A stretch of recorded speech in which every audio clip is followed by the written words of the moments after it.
The war that never ended. They were once brothers, now they're sworn enemies. Two of the deadliest street gangs in the world, MS-13 and the 18th Street Gang, started on the same streets of Los Angeles. But decades later, their rivalry has claimed thousands of lives, stretching from California to El Salvador, Honduras, and beyond. It started as a street fight, a small clash between two groups of young men on the streets of Los Angeles, but what it became was one of the deadliest gang wars in modern history. The MS-13, Mara Salvatrucha, and the 18th Street Gang, Barrio 18. Two names that send fear across cities, prisons, and even borders. What began as survival for immigrants in Los Angeles turned into a transnational war, spanning decades, destroying families, and reshaping nations from the inside out. In this episode of Gangster Chronicles, we explore how these two gangs, born in the same city, turned against each other, spreading a wave of violence that crossed oceans and continents.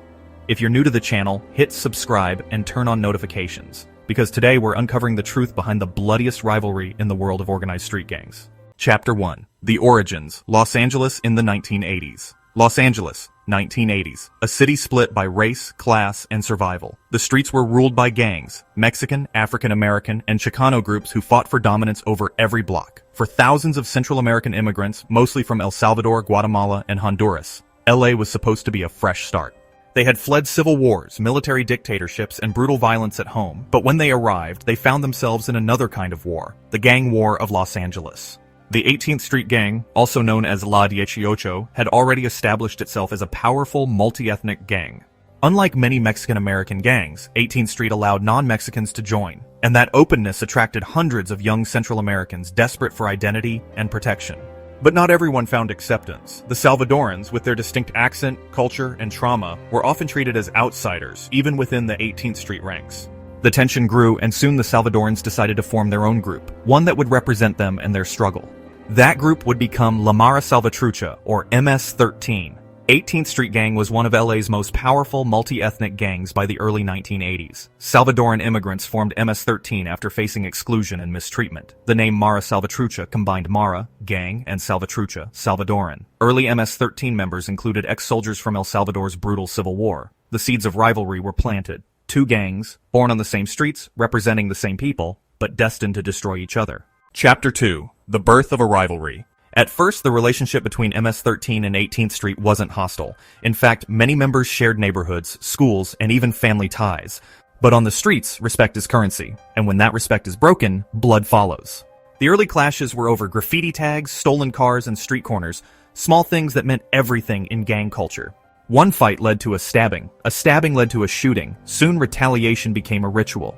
The line was drawn, MS-13 on one side, 18th Street on the other. And from then on, Los Angeles had a new civil war. The first violent confrontations occurred in Pico Union and Westlake areas. Territory, identity, and respect were central to the early conflicts. LAPD classified both as emerging super gangs by the mid-1990s. Drive-by shootings became the gang's signature weapon. By the early 1990s, Los Angeles counted hundreds of gang-related murders every year.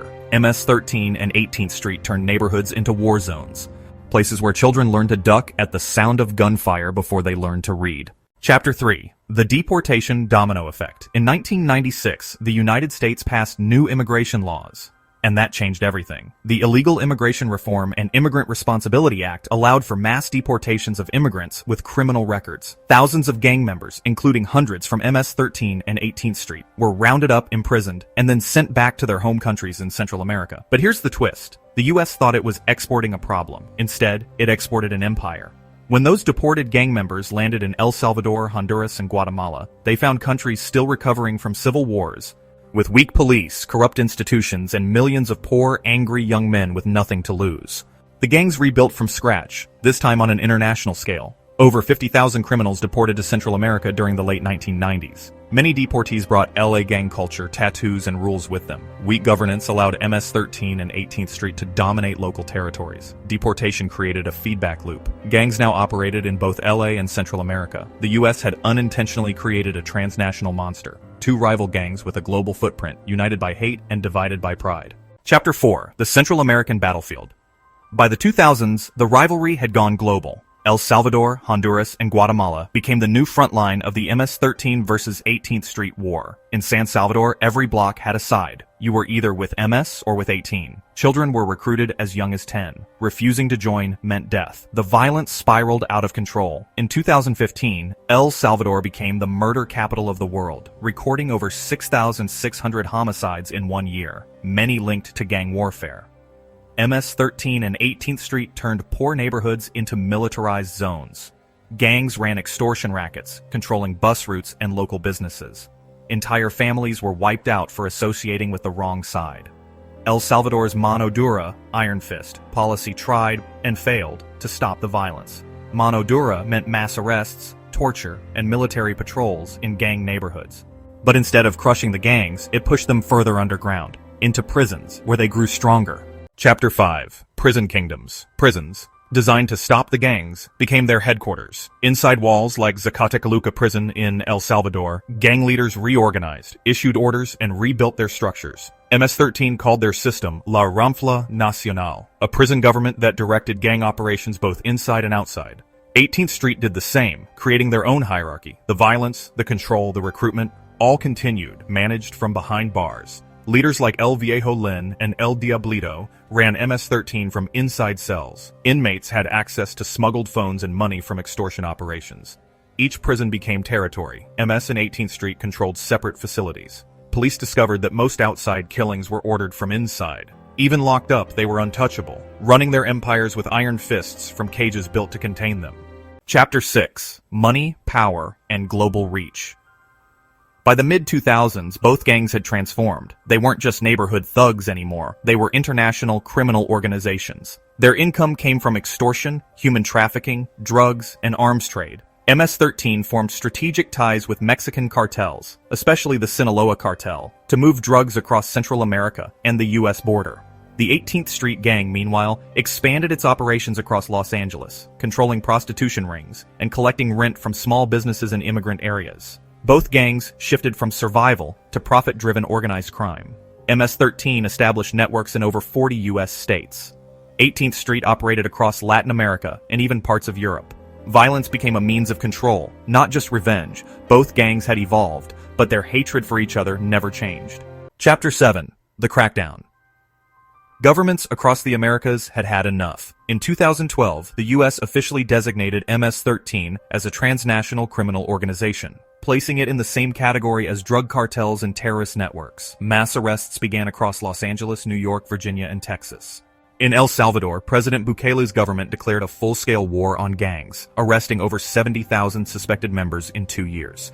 The world watched as prisons overflowed. Thousands of tattooed men packed shoulder to shoulder in steel cages. 2022, El Salvador's mega crackdown became the largest anti-gang operation ever. MS-13 and 18th Street leadership targeted and coordinated international raids. Critics accused governments of human rights violations and false arrests. Gangs adapted by going silent, hiding tattoos, and blending into society. For the first time in decades, the streets grew quiet, but everyone knew this silence could be temporary.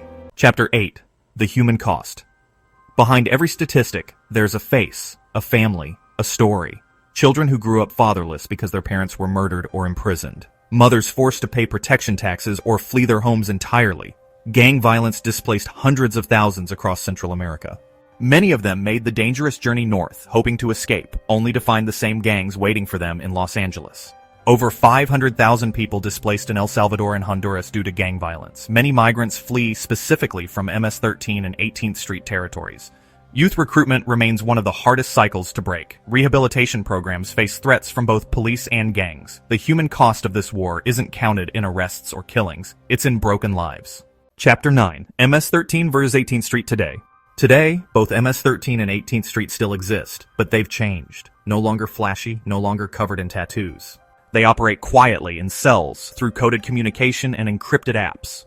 In the US, MS-13 remains active in cities like Los Angeles, Houston, and Long Island. 18th Street maintains a strong presence in California and Central America. Their rivalry still burns, but it's different now. Less visible, more calculated. Both gangs fractured into smaller, independent cliques. Tattoos are now rare. Members prefer to remain invisible. Gangs rely on social media, extortion, and migrant smuggling. The rivalry continues, but now fought in silence and secrecy. The open street wars may have faded, but the power struggle remains as deadly as ever. Chapter 10. What comes next? So where does this end? For decades, governments have tried crackdowns, negotiations, and rehabilitation, yet the cycle continues. Experts say that the solution lies not just in prisons, but in opportunity. Education, jobs, and social inclusion. Things these gangs were never given. Because at its heart, this rivalry began not with crime, but with exclusion. Two groups of immigrants, both fighting to belong, ended up fighting each other and dragging generations into their war. Ending gang violence requires education, not just enforcement. Former gang members now lead peace programs in El Salvador and LA. Governments shifting towards social prevention rather than suppression. The legacy of MS-13 and 18th Street is a warning and a lesson. Two gangs, one city, one endless war. The story of MS-13 versus 18th Street is more than just about crime. It's about identity, survival, and what happens when society turns its back on the forgotten. From the alleys of Los Angeles to the prisons of San Salvador, this war has shaped generations. And even as governments tighten their grip, the ghosts of this rivalry continue to haunt every barrio, every street corner, every tattoo that marks a life lived in blood and loyalty. This is Gangster Chronicles. If you made it this far, drop a comment. Let us know what you think about the future of MS-13 and 18th Street. Don't forget to like, subscribe, and join us next week as we uncover more untold stories from the underworld.